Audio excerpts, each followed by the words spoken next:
ఒక మంచి car design చేయండి అని అన్నాడు. కారు డిజైన్ చేశారు. దాని ఎంత అవుతుంది అని అన్నాడు. వాళ్ళు కొంత ఫిగర్ చెప్పారు. లేదు లేదు, అంత కాదు, ఇంతలోనే అవ్వాలి.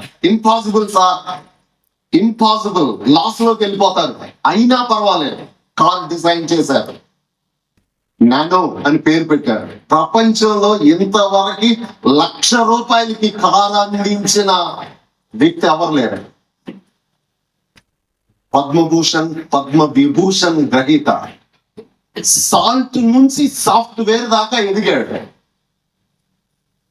పొద్దున నా ఫ్రెండ్ వచ్చి నేను ఒక హోమ్ కి వెళ్తా ఉన్నాను, 200 మంది ఫిజికల్లీ ఛాలెంజ్డ్ పీపుల్ ఉన్నారు, చిల్డ్రన్ ఉన్నారు, వాళ్ళకి వీల్ చైర్స్ వస్తావా అన్నారు. వెంటనే హ్యాపీగా గెస్ట్ చెప్పి ఆ హోమ్ కి వెళ్ళిపోయాడు. 200 వీల్ చైర్స్ తీసుకొని ఆ వీల్ చైర్స్ లో పిల్లలు ఎక్కి అలా సంతోషంగా తిరుగుతా ఉన్నారు. ఈలోపు సడన్ గా ఒక చిన్న కుర్రోడు వచ్చి ఈయన కాళ్ళు పట్టుకున్నాడు. ఆ కుర్రోడు వైపు చూసి, ఏం బాబు ఏమన్నా సహాయం కావాలా అన్నాడు. వద్దు సార్ అన్నాడు. మరి కాళ్ళు ఎందుకు పట్టుకున్నావు? సార్ ఏదో ఒక రోజు చచ్చిపోతాం కదా సార్, మోక్షానికి వెళ్తాం కదా, మోక్షంలో మిమ్మల్ని చూడగానే గుర్తుపట్టాలి సార్, అందుకని మీ మొహం చూడటానికి మీకు దగ్గరకు వచ్చి కాళ్ళు పట్టుకున్నాను సార్. అక్కడ నేను థ్యాంక్స్ చెప్పాలి సార్, మీరు చేసిన మంచి పని. కళ్ళలో నీళ్ళు తెలియదు. అప్పుడు వచ్చి ఒక ఆయన ఒక ప్రశ్న అడిగాడండి, సంతోషం అంటే ఏంటి సార్ అని. ఆయన ఇచ్చిన జవాబు అండి చాలా మందిని ఆశ్చర్యపరిచిందండి. ఏమన్నాడో తెలుసా? నేను నా కుటుంబం సంతోషంగా ఉండటం కాదు, ఎదుటి వ్యక్తి మొహంలో నవ్వు చూడాలి, ఎదుటి వ్యక్తి జీవితంలో ఆనందం చూడాలి. అంటే ఏదన్నా హెల్ప్ చేసినప్పుడు, వాళ్ళు ఊహించండి మనం ఇచ్చినప్పుడు ఎదుటి వాళ్ళు ఆ స్మైల్ ఉంటది కదా వాళ్ళ జీవితంలో. వాళ్ళు ఏదన్నా ఎవరన్నా హెల్ప్ చేసినప్పుడు, వాళ్ళ అవసరతలో ఉన్నప్పుడు హెల్ప్ చేసినప్పుడు వాళ్ళు చాలా హ్యాపీగా ఫీల్ అవుతారే, అలాంటిది అన్నమాట ఈయన మాట్లాడుతా ఉంది. ఎదుటి వ్యక్తి మొహంలో నవ్వు చూడాలి, ఎదుటి వ్యక్తి జీవితంలో సంతోషం చూడాలి, అదే నిజమైన ఆనందం అని అన్నాడు. మరొక విలేకరు వచ్చి, సార్ ఎదుటి వ్యక్తి జీవితంలో సంతోషం చూడటానికి మీరేం చేశారు సార్ అని అడిగారు. సర్వేస్ ఏమని తెలియజేసినాయో తెలుసండి? ఎదుటి వ్యక్తి జీవితంలో సంతోషం చూడటానికి, వాళ్ళ జీవితంలో నవ్వు చూడటానికి తన రాబడిలో 65% ఇచ్చేసేవాడండి. 65% తన రాబడిలో. అన్యాయంగా సంపాదించి కాదు, మచ్చలేని వ్యక్తి ఆయన. ప్రపంచంలో స్పాట్లెస్ లైఫ్ ని లీడ్ చేసిన వ్యక్తి, నాన్ కాంట్రవర్షియల్ పర్సన్, ఎవరు ఏ వ్యక్తి చూపించిన వ్యక్తి అతను. తన రాబడిలో 65% ఇచ్చేసేవాడు. ఆయన చచ్చిపోయినప్పుడు, లాస్ట్ ఇయర్ ఇదే సీజన్ లో చచ్చిపోయాడు. ఆయన చచ్చిపోయినప్పుడు అందరు ఏం చేశారో తెలుసా? సెల్యూట్ రతన్ జీ టాటా.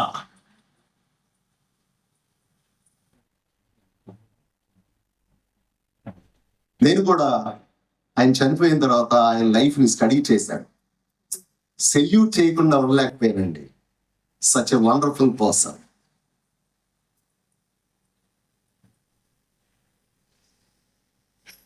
తన రాబడిలో ఎదుట వ్యక్తి జీవితంలో సంతోషం చూడటానికి 65% ఇచ్చేసిన రతన్ జీ టాటాకి సెల్యూట్ చేస్తే, ఈ భూమి మీద పుట్టిన ప్రతి వ్యక్తి నిత్యము సంతోషంగా ఉండటానికి, శాశ్వతమైన సంతోషాన్ని అనుభవించటానికి ఓ వ్యక్తి తన విలువైన ప్రాణాన్ని ఇవ్వటానికి లోకంలోకి వచ్చాడండి. ఏంటి, విలువైన ప్రాణాన్ని ఇవ్వటానికి లోకంలోకి వచ్చాడా? Yes friends, he was born to die. అందరూ బ్రతకటానికి పుడతారు, but the one and only person on this planet earth, he was born to die. చచ్చిపోవటానికే ఈ లోకంలోకి పుట్టాడండి ఆయన. ఎవరండి ఆయన? is none other than Jesus Christ, Yesu ప్రభువారు. Who is this Jesus? ఎవరు ఈ యేసు ప్రభువారు? ఈ సాయంకాల సమయంలో 3 విషయాలు ఆయన గురించి చెప్పి నా మాటలు ముగిస్తాం. Who is that Jesus and why did he come on this planet earth? Third thing, how did he come? 3 విషయాలు. ఎవరు ఈ యేసు ప్రభువారు? ఎందుకు ఈ భూమి మీద ఆయన మానవుడిగా జన్మించాడో, ఎలా జన్మించాడు? ఒక ఆయన ఏమన్నాడంటే, ఎందుకు ఆయన ఈ లోకంలోకి వచ్చాడు అని అంటే, బికాస్ ఆఫ్ 2 రీజన్స్.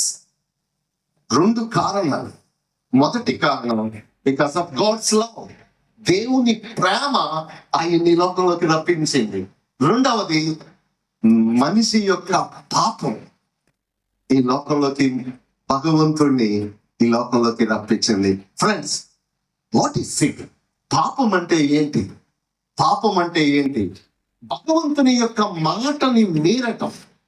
భగవంతుడు ఏదైతే చెయ్యమన్నాడో అది చెయ్యకుండా మనిషి భగవంతుడు ఏదైతే చెయ్యొద్దన్నాడో అది చెయ్యటమే పాపం. దాన్ని సింపుల్ గా బైబిల్ ఏమంటా ఉంది అని అంటే, అజ్ఞాతి క్రమమే పాపం.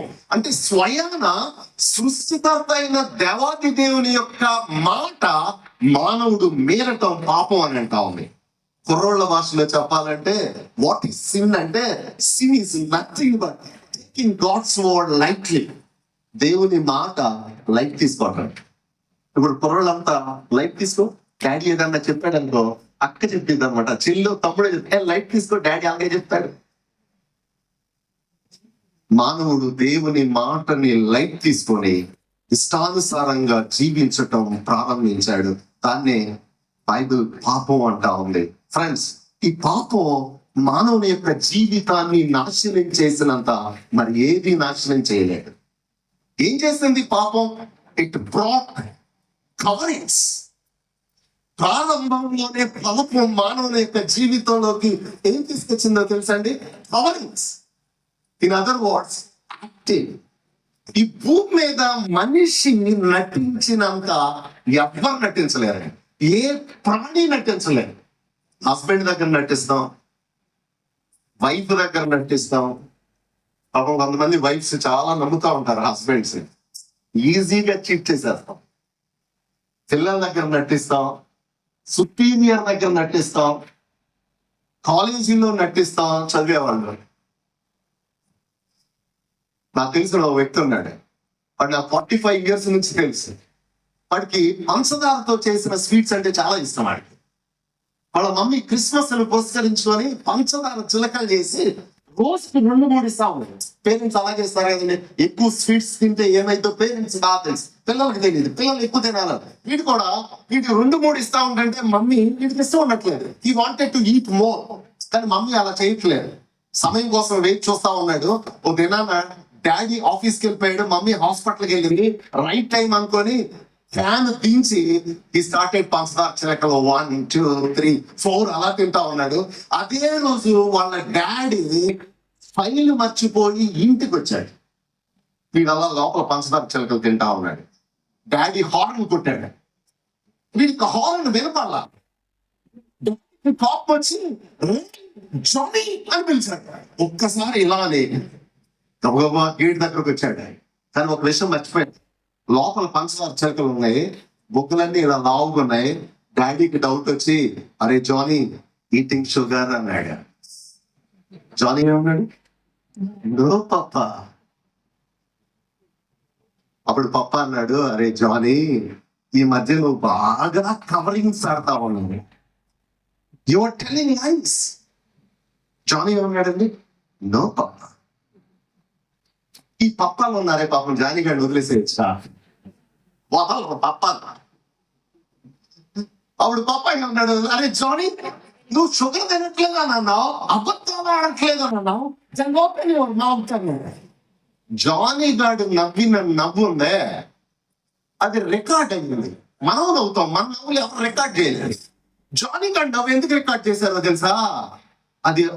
అది మామూలు నవ్వు కాదు, స్పెషల్ నవ్వు. అది లోపల ఉన్న పంచదార పప్పాకి కనపడకుండా ఓ కవరింగ్ నవ్వు నవ్వాడండి.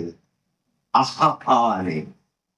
కవరింగ్స్ కవరింగ్స్ పప్ప దగ్గర కవరింగ్, పంతులు గారి దగ్గర కవరింగ్, పాస్టర్ గారి దగ్గర కవరింగ్, వైఫ్ దగ్గర కవరింగ్, హస్బెండ్ దగ్గర కవరింగ్, నైబర్ దగ్గర కవరింగ్, ఆఫీసర్ దగ్గర కవరింగ్, మేనేజర్ దగ్గర covering. Coverings coverings everywhere coverings. Sin broad coverings. పాపం మానవుని యొక్క జీవితంలోకి నటన తీసుకొచ్చిందండి. నటన అందరితో అయిపోలేదండి. పాపం ఏం చేసిందో తెలుసా? It spoiled human values, it spoiled human relationships. మానవ సంబంధ బాంధవ్యాన్ని చిన్నభిన్నం చేసేసాను. విలువల్ని మంట కలిపిందండి పాపం. పాపం 22 సంవత్సరాల అమ్మాయి, చాలా మంది యూత్ కూడా ఉన్నారు. 22 సంవత్సరాల అమ్మాయి ఒక డేటింగ్ యాప్ లో సెర్చ్ చేస్తాం. డేటింగ్ యాప్ లో ఎందుకు సెర్చ్ చేస్తాడో తెలుసు కదండి. నేను కూడా చాలా సంవత్సరాల క్రితం డేటింగ్ యాప్ అసలు ఏం చూస్తున్నారని సెర్చ్ చేశాను. దానికి కొంత అమౌంట్ పే చేయాలి. పర్ మినిట్ ఇంత ఉంటుంది. మీరు కూడా ట్రై చేయొచ్చు, ఎవరైనా ట్రై చేయొచ్చు. ఈ అమ్మాయి కూడా సెర్చ్ చేస్తాను. 25 సంవత్సరాల కుర్రోడు, మంచి మహేష్ బాబు లాంటి కుర్రోడు కనెక్ట్ అయ్యారు. ఆ యాప్ లో కొద్దిసేపు మాట్లాడుకున్నారు. ఆ తర్వాత ఫోన్ నెంబర్స్ ఎక్స్చేంజ్ అయిపోయి ఫోన్లో మాట్లాడుకుంటా ఉన్నారు. ఫస్ట్ జనరల్ గా ఆడియో కాల్స్ మాట్లాడుకుంటారు కదా కుర్రోళ్ళు కానీ పెద్దోళ్ళు కానీ ఎవరైనా. ఇప్పుడు కుర్ర పెద్ద ఏం లేదులేండి. ఆ తర్వాత ఆడియో కాల్ పెద్ద సాటిస్ఫాక్షన్ ఉండదుగా, కాబట్టి ఏం స్టార్ట్ చేస్తారు? ఆ తర్వాత ఏం చేస్తారు? Video calls. ఆ వీడియో కాల్స్ లో మాట్లాడుకుంటా ఉన్నాయి. ఈ అమ్మాయి గంటల తరబడి వీడియో కాల్స్ లో మాట్లాడుతూ ఉంటే వాళ్ళ మమ్మీ చూసి వార్నింగ్ ఇచ్చింది. ఈ అమ్మాయి చాలా కోపం వచ్చేసింది. ఈ రోజుల్లో పేరెంట్స్ పిల్లలకు వార్నింగ్ ఇస్తుంటే అస్సలు తట్టుకోలేకపోతున్నారు. పేరెంట్స్ పిల్లలకు వార్నింగ్ ఇస్తే అస్సలు తట్టుకోలేని జనరేషన్. ఈ అమ్మాయి కూడా చాలా కోపం వచ్చింది. అరే 18 years దాటిపోయింది, నా లైఫ్ నేను లీడ్ చేయగలను, గవర్నమెంట్ కూడా పర్మిషన్ ఇచ్చింది, 18 years తర్వాత ఇండిపెండెంట్ గా జీవించవచ్చు, నాకు వార్నింగ్ ఇస్తుందా? నేను ఎవరితో మాట్లాడాలో ఎవరితో మాట్లాడకూడదో నువ్వు డిసైడ్ చేస్తావా? నేను డిసైడ్ చేసుకోవాలి. కోపం చేసింది. ఒక చిన్న లెటర్ రాసింది. ఏమన్నా తెలుసా? మమ్మీ సారీ, వెతకొద్దు, మర్చిపో. వెళ్ళిపోయింది ఆ కుర్రోడితో. 2 years సహజీవనం చేశారు. They enjoy like anything. ఇష్టం వచ్చింది చేశారు, ఇష్టం వచ్చినట్లు బ్రతికారు. నెమ్మదిగా ఒకళ్ళ మీద ఒకళ్ళకున్న ఆకర్షణ తగ్గిపోయింది. చిన్న చిన్న గొడవలు స్టార్ట్ అయ్యి ఏం జరిగిందో తెలీదు. ఓ దినాన చంపకేసి కొట్టాడు, కింద పడిపోయింది. షూతో పీక మీద కాలేసి తొక్కి చంపేశాడు.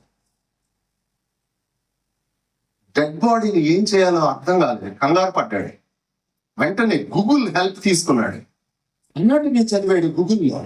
అంటే జాయింట్స్ ఎక్కడెక్కడ ఉంటాయి అనేది స్టడీ చేసి మార్కెట్కి వెళ్ళి ఒక షార్ప్ నైఫ్ తీసుకొచ్చి జాయింట్స్ దగ్గర జాగ్రత్తగా సౌండ్ రాకుండా, బోన్స్ మీద కొడితే సౌండ్ వస్తుంది కదా, ఆ బోన్స్ మీద కాకుండా జాయింట్స్ దగ్గర కోసాడు. 35 ముక్కలు చేసేసాడు. 300 లీటర్లలో పట్టి ఫ్రిడ్జ్ లో పెట్టేశాడు. నీచమైన పని ఏంటో తెలుసా? ఇంకా అదే రోజు అదే యాప్లో మరొక అమ్మాయితో పరిచయం చేసుకొని మళ్ళీ ఆ అమ్మాయిని అదే రూములోకి తీసుకొచ్చి ఎంజాయ్ చేస్తాం.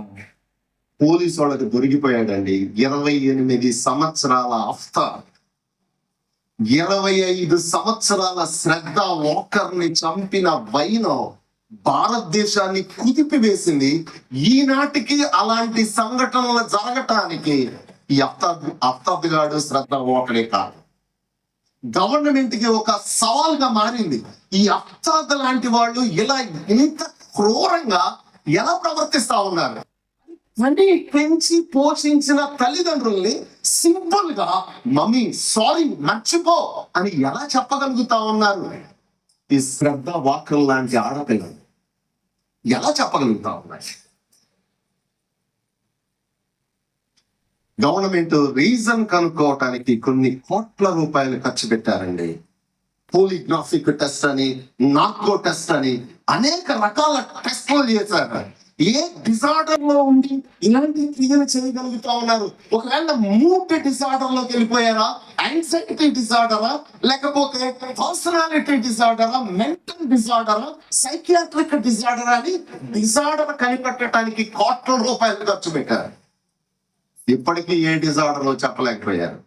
వాళ్ళు చెప్తారో లేదో నాకు తెలియదు, కానీ the Bible very clearly says that whether it is personality disorder or mood disorder, anxiety disorder, ఇంకే డిజార్డర్ అయినా పక్కన పెట్టేయండి, బైబిల్ ఏమని చెప్తుందో తెలుసా? It's hot disorder. It's hot disorder. Bible హృదయం అన్నిటికంటే మోసకరమైంది అని చెప్తా ఉన్నాయి. ఘోరమైన వ్యాధి కలది. ఫ్రెండ్స్, ఇక్కడ ఉన్న వాళ్ళని ఒకవేళ అనుకోవచ్చు చాలాసార్లు, నా హస్బెండ్ నన్ను మోసం చేస్తున్నాడండి, వైఫ్ మోసం చేస్తుందండి, కనీ పెంచిన పిల్లలు నన్ను చాలా మోసం చేస్తున్నారండి, మా ఆఫీసర్ నన్ను మోసం చేశాడండి, మా అన్నయ్య మోసం చేశాడండి, ఇలా చాలా సార్లు వాళ్ళు మోసం చేశారు, వీళ్ళు మోసం చేశారు, వాళ్ళు మోసం చేశారు అని ఫీల్ అవుతా ఉంటాం కదా. బైబిల్ ఏం చెప్తుందో తెలుసా? అందరికంటే నేను ఎక్కువ మోసం చేసేది ఏంటో తెలుసా? నీ హృదయమే. నీ హృదయం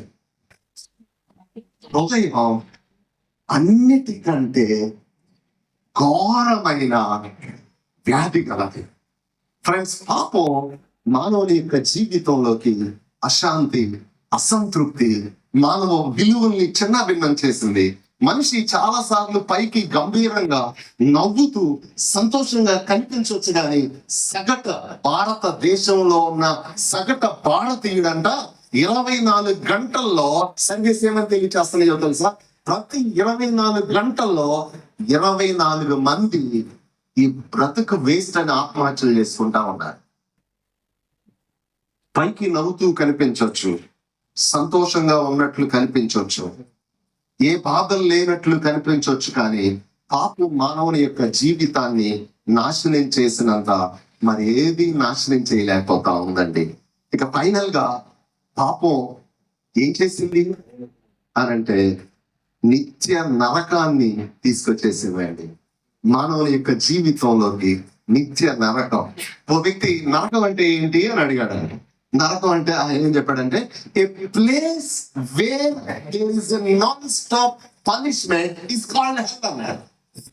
2 రకాల హెల్స్ గురించి మాట్లాడుకుంటామండి మనం. పాపం 2 రకాల హెల్ తీసుకొచ్చింది. ఒక హెల్ ఏంటంటే చచ్చిపోయిన తర్వాత మనిషి నరకానికి వెళ్తాం. మరొక హెల్ ఏంటో తెలుసా? నరకం చూపిస్తుందిరా మామ అది అని అంటారు కొంతమంది భార్యలు. నరకం చూపిస్తున్నారు. గర్ల్ ఫ్రెండ్స్ కూడా అంటారు కొంతమంది బాయ్స్, నరకం రా నరకం దాంతో అనవసరంగా. కొంతమంది జాబ్స్ లో కూడా నరకం చూస్తూ ఉంటారు. నరకం రా బావా మా మేనేజర్ సాడిస్ట్ రా, నరకం చూపిస్తున్నాడు రా. అదొక టైప్ ఆఫ్ నరకం అన్నమాట.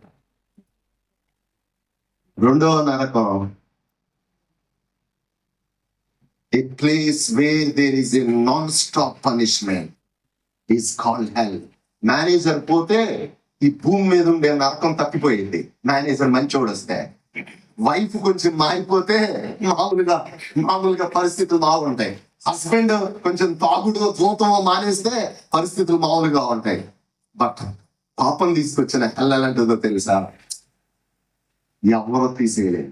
ఏ place where there is a non stop punishment is called hell. పాపం మానవుని యొక్క జీవితంలోకి అశాంతి, అసంతృప్తి, సమాధానం, ఫైనల్ గా నిత్య నరకం. ఇటువంటి పరిస్థితుల్లో ఉన్న మానవుడు ఈ పరిస్థితుల నుంచి బయటికి రావటానికి రకరకాల ప్రయత్నాలు చేస్తా ఉన్నారు. నరకం నుండి తప్పించబడటానికి. అలాగే ఈ భూమి మీద ఉండే నరకం అంటే వైఫ్ తో గాని, హస్బెండ్ తో గాని, చిల్డ్రన్ తో గాని, మేనేజర్ తో గాని, పక్కింటి వాళ్ళతో గాని ఉండే అశాంతి, అసంతృప్తి, అసమాధానం నుండి బయటికి రావటానికి రకరకాల ప్రయత్నాలు చేస్తా ఉన్నారు. తన ప్రయత్నాలు ఏవి మానవుడి నిత్య నరకం నుండి గాని, పాపం తీసుకొచ్చిన కాన్సిక్వెన్సెస్ నుండి గాని బయటికి తీసుకురాలేకపోతున్నాయి. మరి మానవుడు ఇటువంటి పరిస్థితుల్లోనే జీవించాలా? అవసరం లేదు. ఇలాంటి పరిస్థితుల్లోనే కంటిన్యూ అవ్వాల్సిన పని లేదు. ఎలా అండి, ఎలా కంటిన్యూ అవ్వకుండా ఉంటాడు? ఏంటి రెమెడీ ఏంటి? బైబిల్ ఇలా చెప్తా ఉంది, పాపం పరిహరించబడాలి అని అంటే రక్త ప్రోక్షణం జరగాలి. రక్తం చిందించబడకుండా పాప క్షమాపణ లేదు. Without shedding of blood there is no forgiveness of sins. అంటే పాపం పరిహరించబడి మనిషి సంతోషంగా ఉండాలి అని అంటే, మనిషి నెమ్మదిని శాంతిని అనుభవించాలి అని అంటే, మనిషి చనిపోయిన తర్వాత మోక్ష ప్రాప్తి కలగాలి అని అంటే రక్తం చిందించబడాల్సిందే. ఎవరి రక్తం అండి? విలేజెస్ లో పంటలు పండకపోయిన వెంటనే మనుషులు చచ్చిపోతే అరే ఊరికి అరిష్టం కలుగుతుందరా, ఓ గొర్రెనో మేకనో వదిద్దామని రక్తం కాలుస్తూ ఉంటారు, మేకల్ని గొర్రెల్ని చంపేసి. అలా కుదురుతుందండి? ప్రపంచంలో ఉన్న మానవుల కళ్యాణం నిమిత్తం గొర్రెలతో మేకలతో రక్తం సరిపోతుందా అంటే అస్సలు కుదరదు. పోనీ నాలాంటి వాడికి ఎవరికంటే కుదురుతుందా అంటే అస్సలు కుదరదు. ఎందుకో తెలుసా? నేను కూడా పాపం చేసినాడే. పాపి అయిన మానవుణ్ణి రక్షించటానికి పాపి అయిన మానవుని యొక్క రక్తం కుదరదు. పాపము లేని వ్యక్తి రక్తం కావాలి. అందుకని వేదం కూడా ఏమని చెప్తా ఉందో తెలుసా?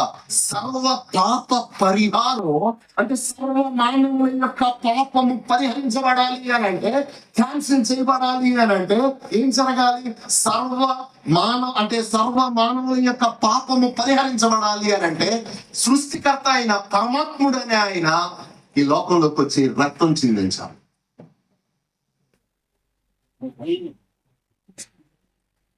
ఎలా చిందించాలి? ఎవరో బలవంతం చేయకూడదు.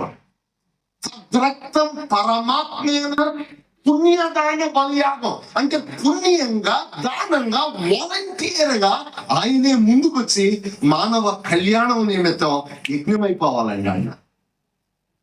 ఫ్రెండ్స్, మానవ చరిత్రలో పుటల్లోకి వెళ్ళి తిరగవేసి మానవ కళ్యాణం నిమిత్తం ఆ విధంగా యజ్ఞమైపోయిన పరమాత్ముడు ఎవరన్నా ఉన్నారు అని ఒకవేళ మనం ప్రశ్నిస్తే ఉన్నారు అని నేను చాలా ధైర్యంగా చెప్పగలను.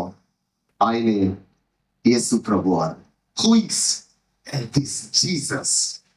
3 విషయాలు చెప్తాను ఆయన గురించి. Who is this Jesus? Bible ఆయన గురించి ఏమని చెప్తా ఉందో తెలుసా? He's wonderful and prince of peace. ఆయన ఆశ్చర్యకరుడు, సమాధానకర్త. Is Jesus really wonderful? ఒకవేళ ఇప్పుడు మనం ఏం తెలియకపోయినా హే గూగుల్ అని అంటాం కదా, ఒకవేళ గూగుల్ దగ్గరికి వెళ్ళి హే గూగుల్ ఈ జీసస్ రియల్లీ వండర్ఫుల్ అని అంటే గూగుల్ ఏమంటుందో తెలుసా? సైలెంట్ గా yes yes. బైబిల్ కూడా అదే చెప్తా ఉంది. yes, he is wonderful and prince of peace. ఎలా అండి? His birth wondered the world. ఆయన పుట్టిక ప్రపంచాన్ని ఆశ్చర్యపరిచిందండి. ఆయన జీవితం ప్రపంచాన్ని ఆశ్చర్యపరిచింది. ఆయన మరణం ప్రపంచాన్ని ఆశ్చర్యపరిచింది. ఎలా ఆశ్చర్యపరిచిందండి ఆయన పుట్టుక? నేను 1973 జూన్ 12వ తారీఖున పుట్టానండి. వాట్ హ్యాపెన్స్ అండి on that day, June 12? Teachers ఎవరన్నా ఉన్నారా అక్కడ? జూన్ 12 వివేకానంద పుట్టినరోజు అండి. స్కూల్స్ రీఓపెనింగ్ చెప్పిన వాళ్ళకి ఇది ఇచ్చేస్తానండి వెళ్ళేటప్పుడు. స్కూల్స్ రీఓపెనింగ్ స్కూల్స్ రీఓపెనింగ్ అండి. నేను పుట్టినప్పటి నుంచి ఇప్పటిదాకా పండిపోతానండి. దానికి 9 నెలల ముందు మా మమ్మీ డాడీ శారీరకంగా కలుసుకోవటాన్ని బట్టి నేను పుట్టానండి. ఇక్కడ ఉన్న వాళ్ళందరూ అలా పుట్టిన వాళ్ళే. రాజమండ్రిలో టెస్ట్ ట్యూబ్ బేబీలు ఎవరు లేరు కదన్నా, రాజేశ్వర అన్న ఎవరన్నా ఉన్నారని. ఈవెన్ ఉన్న అమ్మ నాన్న సీడ్స్ ఉండాలి. శుక్రకణం అండం ఈ 2 కలిస్తేనే జైగోట్ ఫామ్ అవుతుంది సైన్స్ ప్రకారం.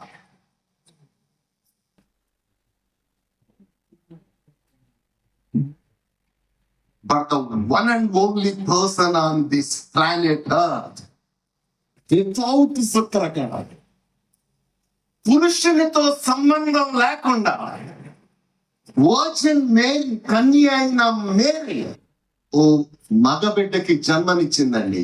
దేవుని శక్తితో. ఆయనే యేసు ప్రభువారు. ఆయన పుట్టుక ప్రపంచాన్ని ఆశ్చర్యపరిచిందండి. ఇకపోతే ఆయన జీవితం కూడా ప్రపంచాన్ని ఆశ్చర్యపరిచింది. ఎలా? అనేక అద్భుతాలు చేశాడు.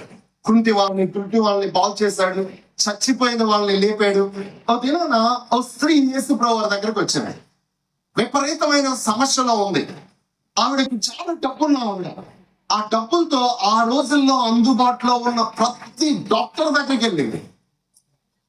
అందుబాటులో ఉన్న ప్రతి వైద్యం ట్రై చేసింది. అంటే పసర మందు, తాయితులు, ఇట్లాంటి భూత వైద్యులు ఇలాంటి వాళ్ళు ఉంటారు కదండి. అందుబాటులో ఉన్న ప్రతి పుణ్యనది, పుణ్యక్షేత్రం, ప్రతి డాక్టర్ని, ప్రతి పసర మందు, she tried her level best. ఎవరో క్యూర్ చేయలేకపోయారు ఆవిడ జబ్బుని. ఎవరో చెప్పారు, why don't you try Jesus once?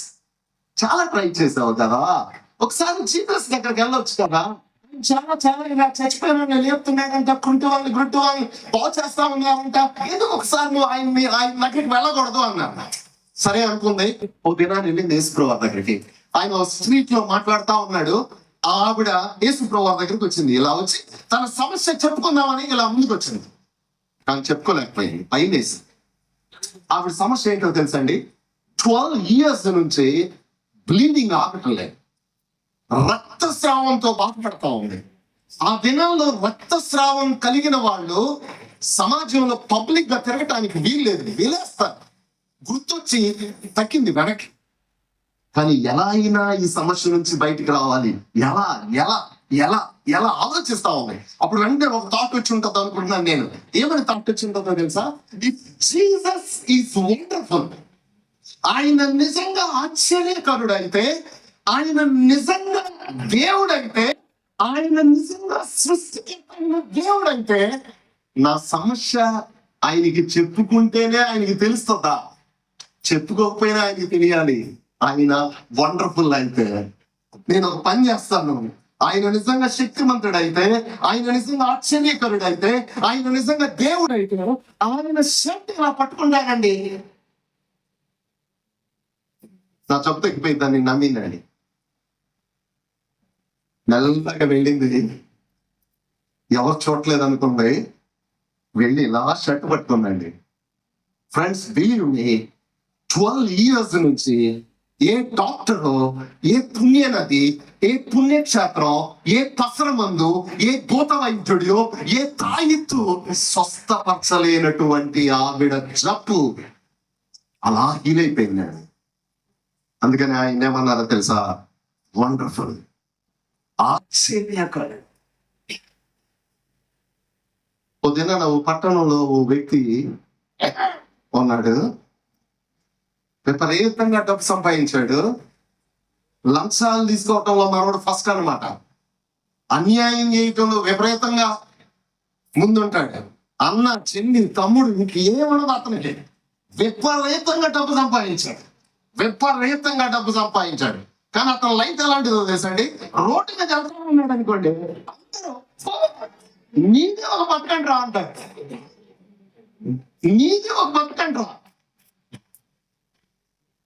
అంత దగురుబాజు, నీచుడు, అన్యాయస్తుడు, మానవత్వం లేనివాడు. ఒక రకంగా చెప్పాలంటే ఈ పేదవాడు, చిన్నవాడు అని విశిక్షణ జ్ఞానం లేకుండా డబ్బు సంపాదించినవాడు. కూర్చోవాలి, కావడదు. డబ్బు అయితే విపరీతంగా ఉంది, తరతరానికి సరిపోయే సంపాదించుకున్నాడు, కానీ సరైన పేరు లేదు.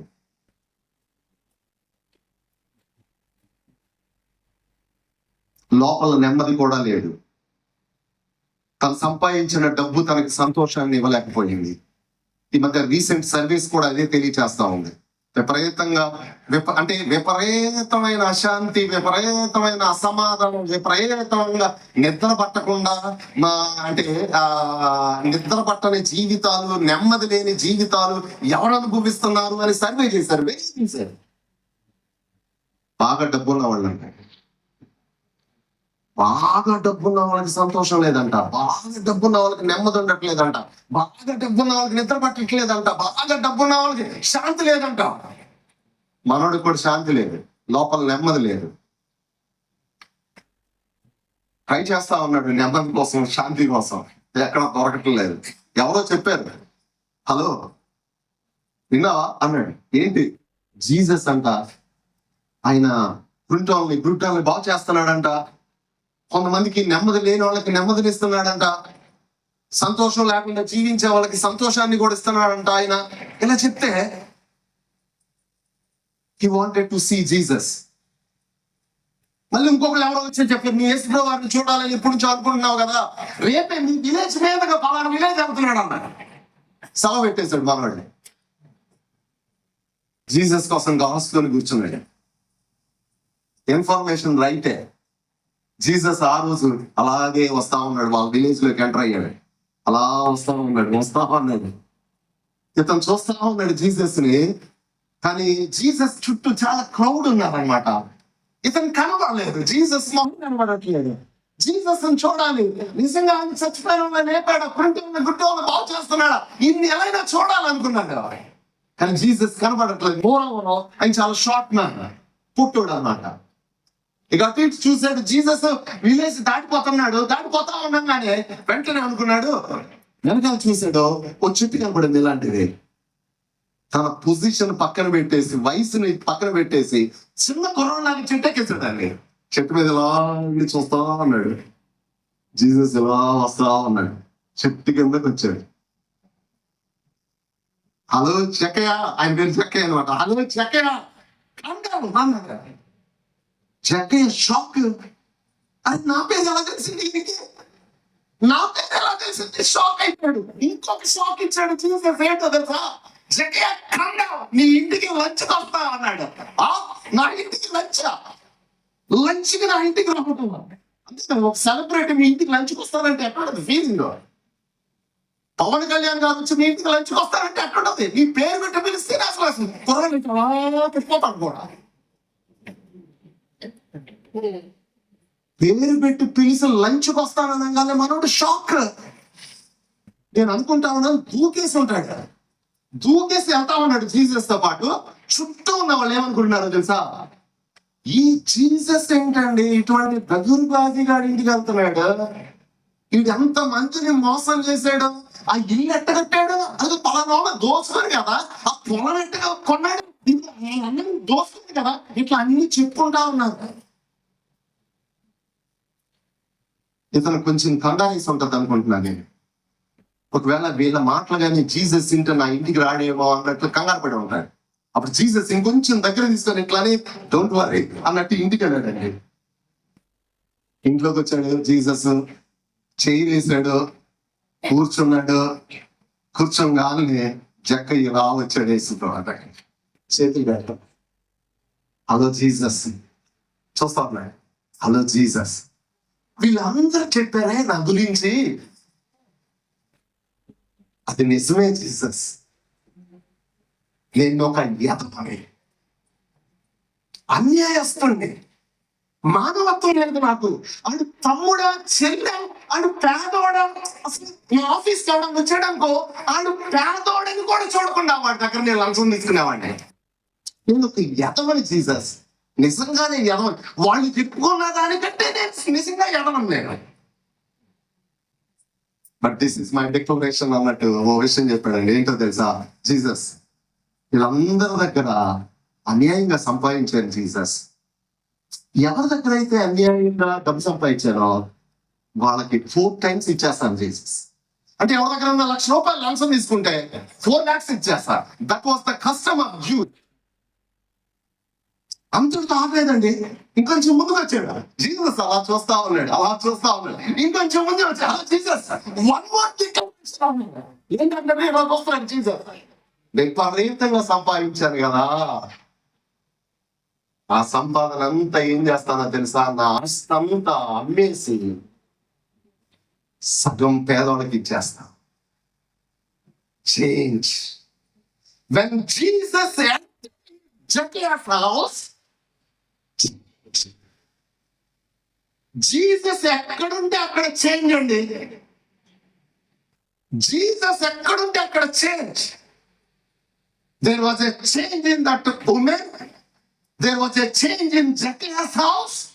ఒకవేళ నీ హృదయంలోకి వస్తే నీ హృదయాన్ని కూడా యూ కెన్ చేంజ్. అప్పుడు జీసస్ అన్నాడు, జక్కయ్య నువ్వు సూపర్ అప్ప, ఇతను అబ్రహాము కుమారుడు అని లిటరల్ వర్డ్. దాని మీనింగ్ ఏంటో తెలుసా? జక్కయ్య నువ్వు సంతోషాన్ని సొంతం చేసుకున్నావు జక్కయ్య, రియల్ జాయ్ ని సొంతం చేసుకున్నావు జక్కయ్య. జక్కయ్య చాలా హ్యాపీగా. ఇప్పుడు కొంతమంది చేత కొన్ని డబ్బులు కట్టిస్తా ఉంటారు కదా, కోర్టోళ్ళు ఊరోళ్ళు అట్లా కట్టిస్తున్నప్పుడు వాళ్ళు కట్టాల్సి వస్తుంది. అంటే తీసుకున్న లంచాన్ని మళ్ళా కట్టాల్సి వస్తుంది. అప్పుడు ఎట్ట కడతారండి? మొహం రకంగా వేసుకొని ఉన్న డబ్బులు ఎట్లా కట్టడానికి ప్రయత్నం చేస్తారు కదా. బట్ జక్కయ్య ఎలా కట్టాడు తెలుసా? జక్కయ్య నా ఆస్తిగా సబ్మిట్ చేస్తానన్నప్పుడు ఇలా అన్నా చాలా జాయ్ఫుల్ గా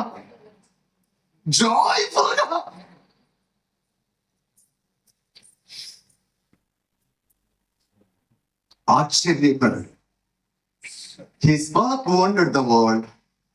His life wondered the world. Then his death also wondered the world. ఎలా అండి? ఈ ప్రపంచంలో అతి క్రూరమైన మరణం ఎవరిదన్నా ఉంది అని అంటే అది యేసు ప్రభు వారిదేనండి. యేసు ప్రభు వారిని ఆయన మరణాన్ని ప్రపంచానికి తెలియచేయడానికి అనేక మంది సినిమా వాళ్ళు ప్రయత్నం చేశారు. వందల్లో సినిమాలు తీశారు.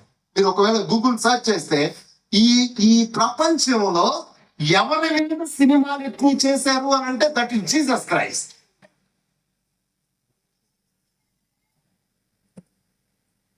రెండు 2004లో మెల్ గిబ్సన్ అనే ఆయన ఒక మూవీ తీశాడు, ప్రపంచ ప్రఖ్యాతి గాయించింది. ఆ మూవీ సారాంశం ఏంటో తెలుసా? యేసు ప్రభు వారు ఈ ప్రపంచంలో ఇజ్రాయెల్ దేశంలో పుట్టాడు. ఆ ఇజ్రాయెల్ దేశంలో ఆయన 33.5 సంవత్సరాలు జీవించినట్లు చరిత్ర తెలియచేస్తా ఉంది. ఆ 33.5 సంవత్సరాల జీవితంలో చివరి 12 గంటలు ఏం జరిగింది జీసస్ కి అనేది మూవీ తీశాడండి. ఓన్లీ 12 గంటలు ఏం జరిగింది యేసు ప్రభు వారికి. దానికి ప్యాషన్ ఆఫ్ ద క్రైస్ట్ అని టైటిల్ ఇచ్చాడు. ఆ మూవీలో యేసు ప్రభు వారిగా నటించడానికి జిమ్ క్యావిజిల్ అనే ఒక 6 feet మంచి హ్యాండ్సమ్, మహేష్ బాబు కంటే సూపర్ ఉంటాడు.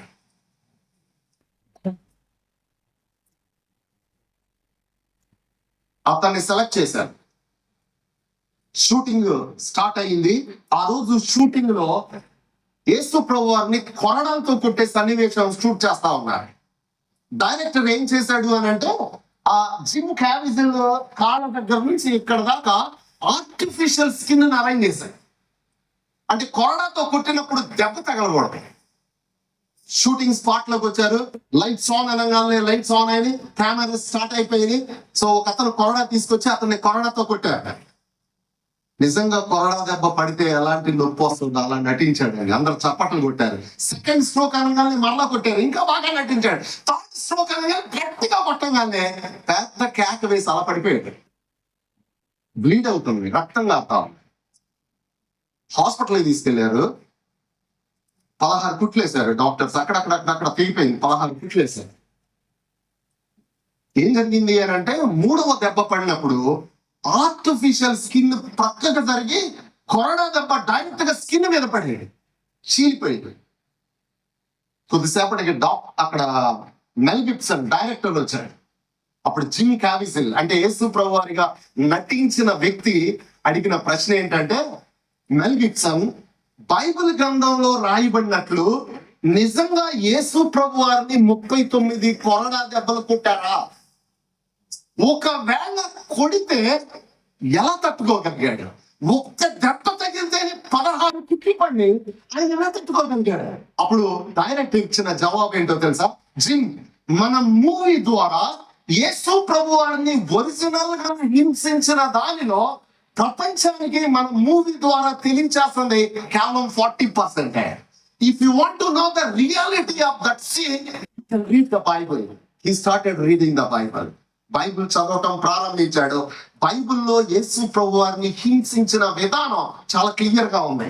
జడ్జిమెంట్ అయిపోయింది. పైలట్ అనే ఆయన దగ్గర ఆ రోజుల్లో గవర్నర్ గా పనిచేస్తున్నారు. నేను చెప్పే ఏవైనా మీరు గూగుల్లో సెర్చ్ చేసుకోవచ్చు. ఆ రోజుల్లో ఆయన గవర్నర్ గా, రోమన్ గవర్నర్ గా పనిచేస్తా ఉన్నాడు. ఆయన పేరు పైలట్. ఆ పైలట్ జడ్జిమెంట్ అయిపోయిన తర్వాత ఇటువంటి ఒక హాల్లోకి తీసుకొచ్చారు యేసు ప్రభువారిని. పైన వస్త్రాలన్నీ తీసేసి 2 చేతులకి తాళ్ళు కట్టి భూమిలో పొయ్యి పాతి ఆ పొయ్యికి యేసు ప్రభువారి యొక్క శరీరాన్ని ఇలా చేతులను తగిలించినప్పుడు ఈ బ్యాక్ స్ట్రెచ్ అయ్యింది. 1.5 మీటర్ పొడవున్న కొరడా తీసుకొని ఆ కొరడాకి చివర గాజు ముక్కలు, ఇనుప ముక్కలు పెట్టి యేసు ప్రభు వారి యొక్క శరీరం మీద కొడతా ఉంటే ఆ గాజు ముక్కలు, ఇనుప ముక్కలు యేసు ప్రభు వారి యొక్క శరీరంలోకి వెళ్ళి మాంసాన్ని చీల్చుకొని బయటకు వస్తా ఉన్నాయి. కింద ఏమని రాయబడి ఉందో తెలుసండి?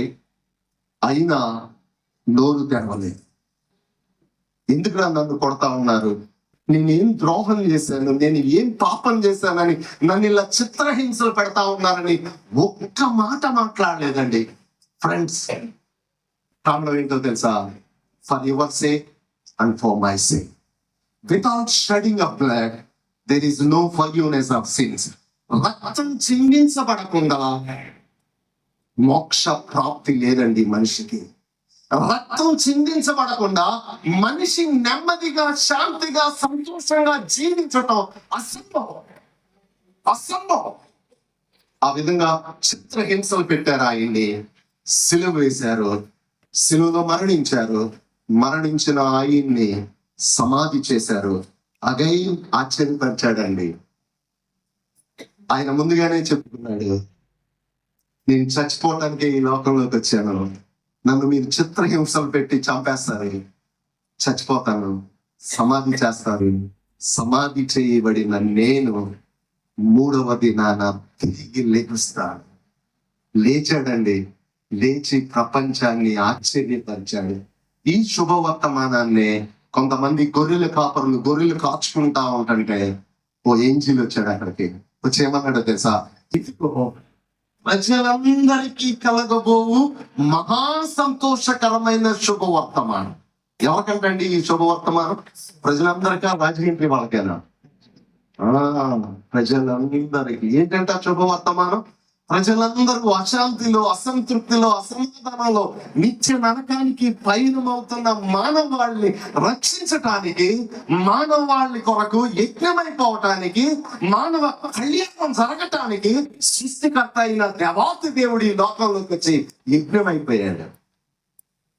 ఆ శుభవర్తమానాన్ని ఆ రోజు ఏంజిల్ తీసుకొచ్చింది. కానీ మెనీ థింక్ లైక్ దిస్. చాలా మంది ఇలా ఆలోచిస్తూ ఉంటారు. ఏమన్నా తెలుసా? Jesus is not our God. He's a God of particular caste. He's a God of particular country. యేసు ప్రభువు మా దేవుడు కాదు, పలానా కులస్తుల దేవుడు, పలానా అమెరికా వాళ్ళ దేవుడు. Friends, Bible never says like that. Jesus never told like that. ఆ దినాన వచ్చిన ఏంజిల్ కూడా ఏమన్నాడంటే, ఇందుకో ప్రజలందరికీ కలగబోవు మహా సంతోషకరమైన శుభవర్తమానం. ఏంటంటే అది దావీదు పట్టణం మందు. ఎక్కడుంది దావీదు పట్టణం? మ్యాప్ లో మీరు గమనించినట్లయితే ప్రపంచంలో సెంట్రల్ ప్లేస్ లో ఉంటుంది. ఇజ్రాయెల్ దేశం సెంట్రల్ ప్లేస్, మ్యాప్ లో సెంట్రల్ ప్లేస్ లో సృష్టికర్త అయిన దేవాతి దేవుడు మానవుడిగా ఈ లోకంలోకి వచ్చిన సన్నివేశాన్ని ఆ ఏంజిల్ తెలియచేసింది. ఆయన అందరి దేవుడు, అందరి కోసం ప్రాణం పెట్టాడు. ఆ క్రిస్మస్ నా లైఫ్ ఎలా చేంజ్ చేసిందో చెప్పి నా మాటలు ముగిస్తాను. ఇప్పుడు నాకు 52 years, నేటివ్ ఆఫ్ తెనాలి. మా మమ్మీకి ఒక్కడే కొడుకుని, 3 ఆడపిల్లల మధ్య పెరిగాను నేను. 10th క్లాస్ దాకా నా లైఫ్ బాగానే ఉండేది. ఆ తర్వాత నెమ్మదిగా కాలేజీలో చేరాను. ఫ్రెండ్స్ వచ్చేసారు. ఆ ఫ్రెండ్స్ తో పాటు పిల్లలు కొద్దిసేపు ఇది చేయకున్నాడు. నెమ్మదిగా బ్యాడ్ ఫ్రెండ్స్, బ్యాడ్ హ్యాబిట్స్.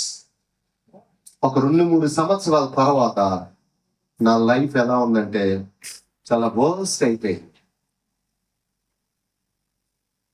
మా మమ్మీ ఓ దినాన నా లైఫ్ని బట్టి వెక్స్ అయిపోయి తల బాదుకుంటూ వచ్చేసారు. వచ్చి ఏమన్నారో తెలుసా? అరే, నిన్ను కన్నందుకు నేను చాలా దుఃఖపడతా ఉన్నాను రా, నువ్వు చచ్చిపోతే బాగుండు. రోడ్డు మీద నడిచి వెళ్తా ఉంటుంటే ఏదైనా లారీనో బస్సు వచ్చి గుద్దిందనుకో, అప్పుడు నువ్వు చచ్చిపోతావు కదా. ఆ చచ్చిపోయిన వార్త నా చెవిలో పడితే I will be very happy. That was my life 32 years ago. కన్న తల్లి లిటరల్ గా నా చావు కోసం ఎదురు చూసారండి. ఏం చేసేవాళ్ళు సార్ మీరు? మర్డర్స్ ఏమన్నా చేసేవాళ్ళ? రేపులు ఏమన్నా చేసేవాళ్ళ? ఆ పిల్లల్ని అల్లరి చేయకుండా కొద్దిసేపు ఆపమ్మా కొంచెం ప్లీజ్. ఏం చేసేవాళ్ళు? ఇలాంటి ఏం చేసేవాడిని కాదు, పైకి మంచిగానే కనిపించేవాడిని, కానీ నా ప్రైవేట్ లైఫ్ చాలా worst. In those days I was behaving like a beast. ఓ పశువులాగా ప్రవర్తించేవాడిని, బయటికి స్మార్ట్ గానే ఉండేవాడిని లైక్ మెనీ పీపుల్. ఇలాంటి ఒక మీటింగ్కి వెళ్ళాను హైదరాబాద్ లో, డిహెచ్ఎల్ లో. ఓ పాస్టర్ గారు వచ్చాడు, దేవుని గురించి చెప్తా ఉన్నాడు, మోక్షం గురించి చెప్తా ఉన్నాడు, పాపం గురించి చెప్తా ఉన్నాడు. ఆయన ఏం చెప్పాడు పూర్తిగా నాకు గుర్తులేదు. I don't remember the entire message given by him, but still 3 things నా లైఫ్ అలా చేంజ్ చేశాయి. మొదటిగా ఏమన్నాడు తెలుసా? ఎంతకాలం నటిస్తావురా మంచోళ్ళ? How long will you act as a good person? రెండవది, ఎంతకాలం నిన్ను నీవు మోసం చేసుకుంటూ నిన్ను నమ్మిన అమ్మ నాన్న, భార్య, భర్తని, నిన్ను నమ్మిన వాళ్ళని ఎంతకాలం మోసం చేయగలవు? How long will you deceive your parents and your self?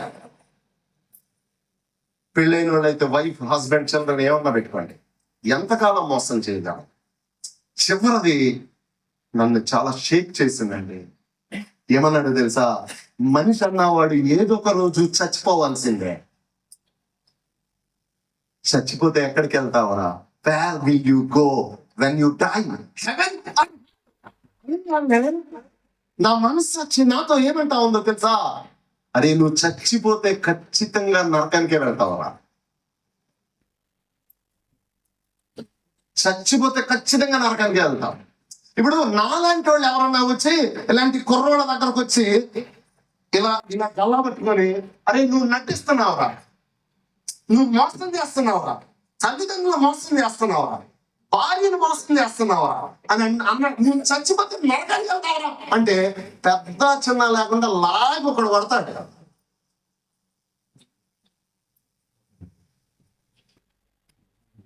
ఆ రోజు వచ్చిన స్పీకర్ నన్ను గల్లా పెట్టుకోలేదండి. ఒకవేళ గల్లా పెట్టుకుంటే నేను కూడా లాగి కొట్టేవాడినేమో. అక్కడున్న ఆర్గనైజర్స్ గల్లా పెట్టుకోవాలా, నా వైఫ్ గల్లా పెట్టుకోవాలా. ఎవరు పెట్టుకున్నారో తెలుసా? నా మనస్సాక్షి. మోసం చేస్తున్నావురా, నటిస్తున్నావురా, చచ్చిపోతే నరకానికి వెళ్తావురా. భయం వేసిపోయింది. నరకానికి వెళ్ళకూడదు అని ఆలోచిస్తున్నాను నేను. చాలా దూరంలో ఉన్నాడు ఆయన. ఆయన ఆ వచ్చిన స్పీకర్ ఏమన్నాడు తెలుసు? హలో అని పిలిచాడు. అందరూ ఒకసారి ఆయన వైపు చూసాం. ఈజ్ యువర్ లైఫ్, నీ జీవితం ఇలాగే ఉందా? నటిస్తా, మోసం చేస్తా, ఇలాగే నీచంగా బ్రతుకుతున్నావా అనగానే నాకు నేనేమని చెప్పుకున్నానో తెలుసా? ఎస్, నా లైఫ్ అలాగే.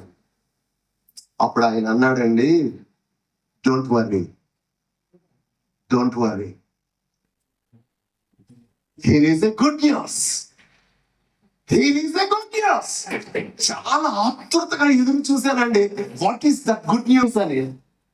ఆయన అన్నాడు, నీలాంటి నాలాంటి వాళ్ళ కోసమే సృష్టికర్త అయిన దేవాది దేవుడు 2000 సంవత్సరాల క్రితం ఈ భూమి మీద మానవుడిగా జన్మించి నీకు నాకు రావాల్సిన శిక్ష తన మీద వేసుకొని శిలువలో చనిపోయి దేవుడు కాబట్టి మృత్యుంజయుడని తిరిగి లేచాడు. ఈ సత్యం నీకు అర్థమయ్యి ఒకవేళ నువ్వు నమ్మినట్లయితే ఆయన్ని నువ్వు వేడుకుంటే he can change your life అన్నాడు. Friends, believe me, for the first time in my life, యథార్థంగా ఓ చిన్న ప్రార్థన చేశానండి. అంతకుముందు కూడా చేశా ప్రార్థన, కానీ ఉత్తుత్తి ప్రార్థన, దొంగ ప్రార్థన, డూప్లికేట్ ప్రార్థన చేశా. కానీ for the first time in my life యథార్థమైన ప్రార్థన. ఏమైనా తెలుసా? సృష్టికర్తమైన దేవా, మీరు నన్ను సృజించారు, మీ మాట వినమన్నారు. అయితే నేను మీ మాట వినకుండా నాకు నచ్చిన జీవితం జీవించాను. ఆ జీవితం టెంపరీగా బాగానే ఉంది, చివరికి అశాంతి, అసంతృప్తి, అసమాధానం, నిత్య నరకం. Please change my life. భగవంతుడనే ఆయన అండి, భక్తుడు యథార్థంగా ప్రార్థన చేస్తే ఖచ్చితంగా వినాల్సిందే, ఖచ్చితంగా వినాల్సిందే. వినకపోతే ఎందుకంటే ఆయన్ని పిలవటం?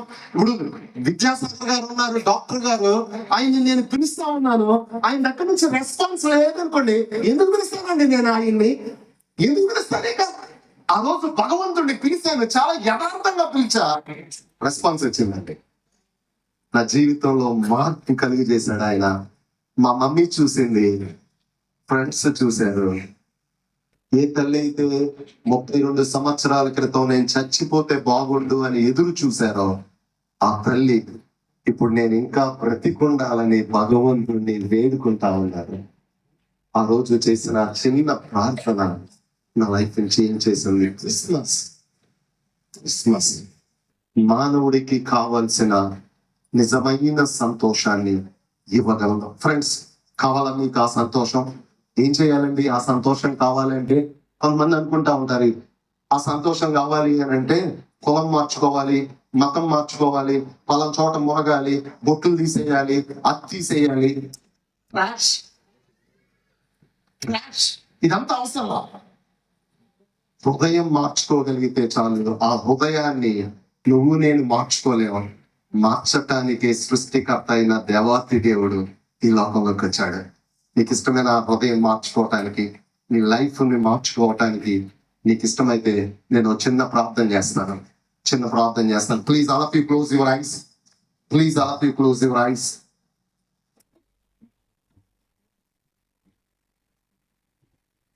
Please just think about your life.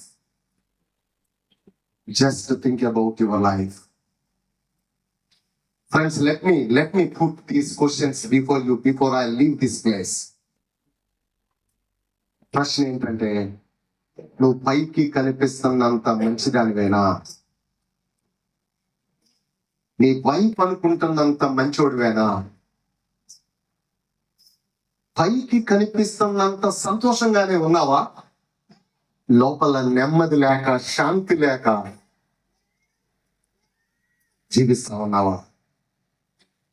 ఒకవేళ నీ మనస్సాక్షి ఎస్ అని చెప్తుంటుంటే, this is the right time to change your life. This is the right time to change your life. Jesus is willing to change your life. For that reason only he came into this world. అందుకని ఆయన ఈ లోకంలోకి వచ్చాడు. నీ కొరకు, నా కొరకు తన విలువైన ప్రాణాన్ని పెట్టేశాడు. Christmas is nothing but giving. సృష్టికర్త అయిన దేవాతి దేవుడు తన విలువైన ప్రాణాన్ని ఇవ్వడానికి ఈ లోకంలోకి వచ్చాడు. ఎదుటి వ్యక్తి జీవితంలో నవ్వు చూడటానికి తన రాబడిలో 65% ఇచ్చిన రతన్జీ టాటాకి సెల్యూట్ చేస్తే, నా జీవితంలో శాశ్వతమైన సంతోషాన్ని ఇవ్వటానికి వచ్చిన యేసు ప్రభు వారికి ఏమి ఇవ్వగలం? ఏమి ఇవ్వాల్సిన అవసరం లేదండి. నీ హృదయంలోకి రమ్మని అడుగు. He can change your life. 1 minute నేను సైలెంట్ గా ఉంటాను. You can talk to God. You can talk to God.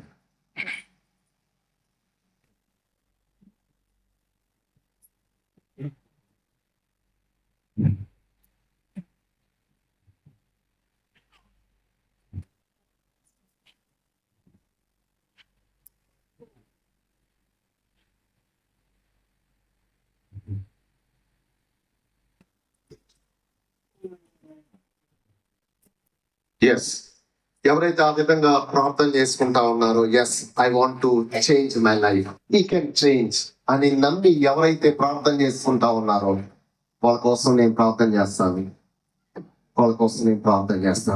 మీరు అలాగే కళ్ళు మూసుకొని ఉన్నట్లయితే మీకోసం నేను ప్రార్థన చేస్తాను. అలా ప్రార్థన చేసుకున్న వాళ్ళు ఎవరైనా మీరు ఈ మీటింగ్ అయిపోయిన తర్వాత you can meet me or you can otherwise you can meet who are invited you. నేను ఎవరైతే ఇన్వైట్ చేశారో వాళ్ళతో మీరు మాట్లాడొచ్చు. మేము ఆ తర్వాత కూడా మీకోసం ప్రార్థన చేస్తాం. చిన్న ప్రార్థన చేస్తాను. మిక్కిలి ప్రేమిస్తూ ఉన్న మా ప్రియ ప్రభువా, సృష్టికర్తమైన దేవా, మీ వందనాలు. మీరు మమ్మల్ని సృజించారు, మీ మాట వినమన్నారు. అయితే మీ మాటని లైట్ తీసుకొని మాకు ఇష్టానుసారమైన జీవితాన్ని జీవిస్తా ఉన్నాం. ఆ జీవితం టెంపరీగా బాగానే ఉంటుంది, కానీ చివరికి అశాంతి, అసంతృప్తి, అసమాధానం, నిత్య నరకం. అటువంటి పరిస్థితిలో ఉన్న మమ్మల్ని అసహించుకోవాలి. నీ మాట వినకుండా జీవిస్తా ఉన్న మమ్మల్ని కొట్టాలి, పనిష్ చేయాలి. కానీ మీరు అలా చేయలేరు. కారణం, మీరు మమ్మల్ని ప్రేమిస్తా ఉన్నారు. మమ్మల్ని సృష్టించిన కారణంగా మమ్మల్ని శిక్షించటానికి బదులుగా రక్షించటానికి ఈ లోకంలోకి వచ్చారు. మాకు రావాల్సిన శిక్ష మీ మీద వేసుకొని సిలువలో మరణించి మృత్యుంజయుడై తిరిగి లేచారు. ఈ సత్యాన్ని రాత్రికాల సమయంలో ఎందరైతే అర్థం చేసుకొని ప్రార్థిస్తా ఉన్నారో దయచేసి వారి ప్రార్థన అంగీకరించండి. పాపం నుండి, శాపం నుండి, నిత్య నరకం నుండి వారిని తప్పించండి. క్రిస్మస్ తీసుకొచ్చిన మహా సంతోషాన్ని వారి హృదయాల్లో నింపమని, అలా చేస్తారని నమ్ముతూ ఈ ప్రార్థనను యేసు నామములో అడిగి ప్రార్థిస్తున్నాము తండ్రి. ఆమేన్. థ్యాంక్ యూ వెరీ మచ్ అండి. Thank you for your patient listening.